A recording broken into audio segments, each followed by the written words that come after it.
A massive increase in student debt is being blamed for increased psychological burdens in addition to financial ones. According to research by Chegg.org, an impact advocacy and research organization, 43 million Americans owed $1.4 trillion in debt at the end of 2018.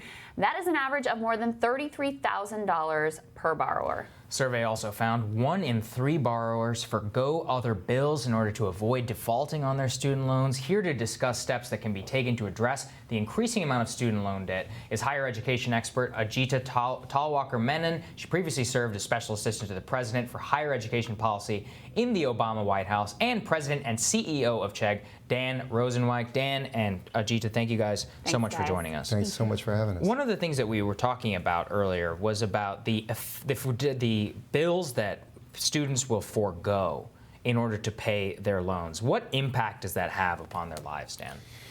So if you think about it, they are forced to prioritize student debt over every other bill, right? Because it's the only bill you can't write off. You cannot declare bankruptcy in it. So imagine you're borrowing money from a 21% interest credit card to pay off a 6% interest college loan. The math is backwards, right? They don't, most young people, when they go into businesses, they take the health plan that has the lowest amount of money that they have to pay in advance.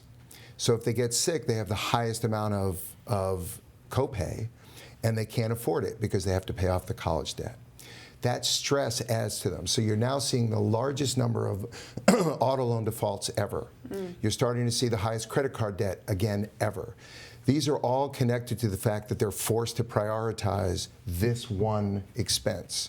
And so, you know, when we first started talking to Ajita, we had a really rigorous debate over the impact of student debt, because there was one lens that says it's really not that bad. The people that have the most debt are the wealthiest people. They can afford to pay it off. Until you really realize the overall impact of student debt. So maybe you want to talk to that. Yeah. I think in particular that when you start to look at this issue as a generational issue, you can see that there's a differential impact on young Americans. And what that means is this is, millennials in particular came of age during the Great Recession, during a period in which they essentially had huge setbacks in terms of their ability to earn and also to have wealth-bearing assets. And what that has meant is that they have been, you know, behind the starting line. And when they start to make these highly consequential decisions like foregoing financial payments, it can impact both their ability to kind of pay all of their debts, but also their credit score, their access to future credit, the impact of the terms and conditions of that credit, making it a really early signal for us that this is something we should be very concerned about. What do you say to people, though, who say we focus all this attention on student loan debt, on college student loan debt, when only a third of millennials are going to go to college? What are we doing and what are we saying to those who aren't going to college, who are disproportionately, first of all, people of color, but also disproportionately low-income people? Yeah, so there's two parts of this conversation that are really worth having, and it's a great point that you raised. So first of all, you know, there was a decision like there was to tell everybody the American dream was to own a house, and we saw that blow up. Then we told everybody the only path to the middle class was through a quote-unquote 4-year or 2-year education, and that is blowing up. Everybody needs to learn the things they need to be successful in the workforce. 50% of high school students don't go on. We need a path for them. And unfortunately, most of that path is going to be eliminated by technology. Retail's going away. Sales are going away. Truck driving is going away. They're still great professions, but they're going away very quickly. Then you take the fact that the 50% that go on, 43% of them don't finish and they still get debt. Right. So it's actually a lot bigger number than you think as a percentage, because they end up taking on debt. From our perspective, what we believe is everybody ought to have a path to learn what they need to learn to be able to be successful in their local workplaces. So if they live in Iowa, they ought to be trained based on not only academic education, but the skills education of the companies that are in Iowa, if that's where they want to live and work. Right. Right? And so we think the curriculum needs to evolve as well. But the impact of student debt on the entire generation is remarkable. So even those that don't get an education. They're competing with people who have student debt who will take jobs that don't require a degree, and they're competing with those people because they have no choice but to get a job of any kind. So it actually has a spillover effect that's negative for the entire generation. Well, one of the things that you also talked about earlier was about there are so many students who start college, don't finish, they end up accruing a large amount of debt. They don't even get the benefit of a college degree, and yet they have to pay thousands and thousands of dollars in debt with interest. What are the statistics that we know about that, Dan?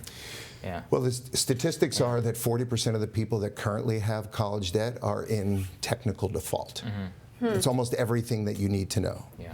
So, but there are ways that it can be fixed, and some of the proposals that we put forward, and we wanted to add to the dialogue. Yeah. And one of the things that we did, we said in order to add to the dialogue, we have to put our money where our mouth is. So we said we're going to pay off all of our employees' college debt, whether they got a degree or not, whether they went to a 4-year, 2-year, or any other kind of school. If you paid to learn something that we valued and that's why we hired you, we want to eliminate that. That's where we started. But we learned a lot of things along the way. Like we as a corporation get a tax break for giving you continuing education of $5,250, but we can't use that to pay off $5,250 of your college debt. It gets taxed. So we found things in the system that we think are just logical changes that can be made that can allow the burden to be reduced. And Ajita, how does, when you come out of college with that amount of student debt, how does that constrain your choices and your life trajectory? I think it can do so in a lot of ways. I think the way that we've seen it for millennials has really been things connected to their lack of productivity at work associated with financial stress, and we're increasingly seeing those connections. We also see when they make decisions that affect their credit score and they become a credit risk. Those are some things that employers often evaluate when deciding to extend an offer. So all of these Can small... I just give one specific example that just crystallized it for me, no pun intended? If you borrowed money to have student debt, you're going to have no credit score. If you graduate or leave, you have to have a place to live. You're not going to be able to rent any place unless you prepay. Because you don't have any credit. Or you get your parents to sign. If you have parents to sign. Who can do it. Well, that's it. I mean, Ajita, is it also part of why we see so many of our best and our brightest going essentially to Wall Street or to become lawyers, because those are the professions where they can make enough money to pay off their debts?